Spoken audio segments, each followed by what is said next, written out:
Ano bang kalagayan ng tao bago pumasok ang kasalanan sa libutan? Sa aklat ng Genesis chapter 1 verse 27 mo ng Bible, man was created in the image of God. Ang tao pala ay nilalang ng Diyos ayon sa kanyang wangis o larawan, sa katwiran, kabanalan, at katotohanan. Righteous, truthfulness in nature. So ano pa ang kalagayan ng tao bago pumasok ang kasalanan sa libutan? Genesis pa rin, chapter 28, o sa chapter 1, verse 28 hanggang 30. Ang alawa po na kalagayan ng tao bago pumasok ang sa libutan. God exalted His creation. Itinaas pala ng Diyos ang tao na kanyang nilalang.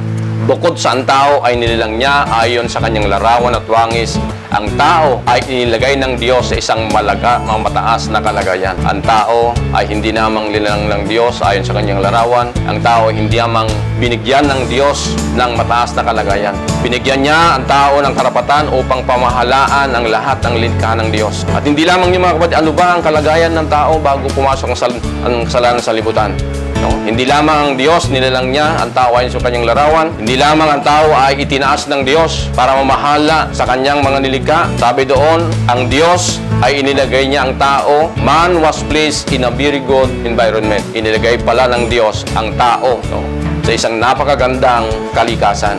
Para ano? Una po, kung bakit nilagay ng Diyos ang tao sa isang napakagandang kalikasan?